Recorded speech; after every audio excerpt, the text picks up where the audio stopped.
Well, a very pleasant good morning. This is Pastor Hayton again with the Lower Lights Devotional. My beautiful day. I wish I were outdoors doing this. I've just got to somehow find it in the budget this month to repair or replace my camcorder so I can share my devotional from the great outdoors instead of sitting here in this stuffy study.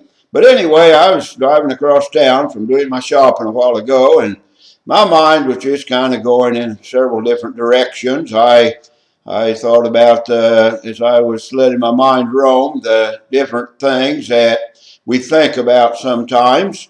And I know that only I can have control over my mind. There's nobody in the world that can read my mind, even though there may be some that profess to be able to be mind readers.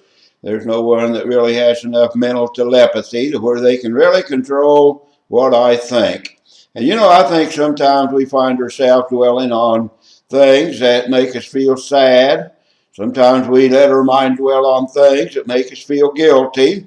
Sometimes we let our mind dwell on things that make us think evil. And so we've got to be careful where we let our mind go. I know that all of us have been offended at times, haven't we? Don't tell me nobody has ever hurt your feelings. We all get our feelings hurt once in a while. Most of the time, the offense is perceived and not real, but things are said, or people slight us in some way, or do something that hurts our feelings. And if we're not careful, well, we just let our mind dwell upon that until the next thing you know, we're feeling animosity toward the person that offended us, or we're planning on how we can get even with them. We're planning on how we can let them know that karma's going to come and get them. I mean, there's just a lot of different things that go in on our mind when we think of the injustice or the wrongs that we have suffered in our life. Like I say, we're all going to get our feelings hurt once in a while.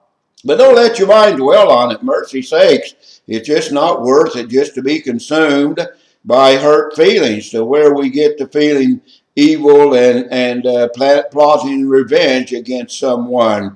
Very worst thing you can do. Sometimes I think our mind dwells on the negative. God would have us to think of the positive.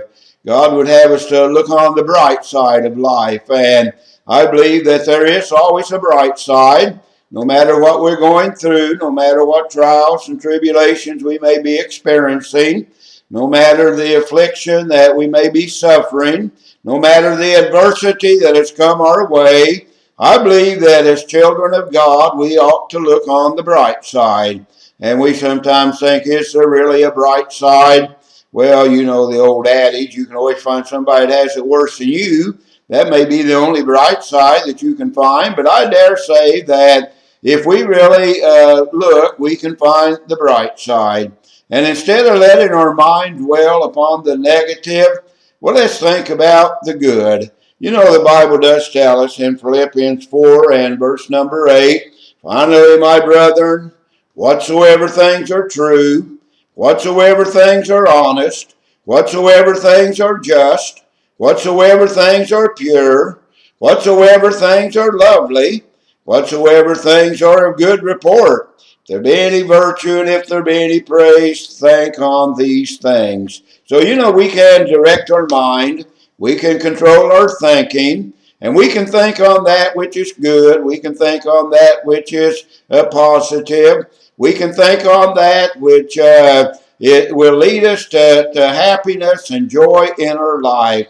I guarantee you, dwelling on the hurt feelings and dwelling on the negative won't do a thing in making you a happy person. But thinking on the good things will make you a joyful and a happy person. Heavenly Father, help us with the mind. We know that our mind just goes so many different directions, and oftentimes it's the wrong direction. But don't let us dwell on the negative. Don't let us dwell on the hurts and the offenses that we have suffered. But, oh Lord, may we think on that which is good. Bless us throughout this day is our prayer. And we always pray it in Jesus' name as we've been instructed. Amen. Well, thanks for letting me share from my heart today, and I'll see you tomorrow, Lord willing, on Lower Lights Devotional. Goodbye.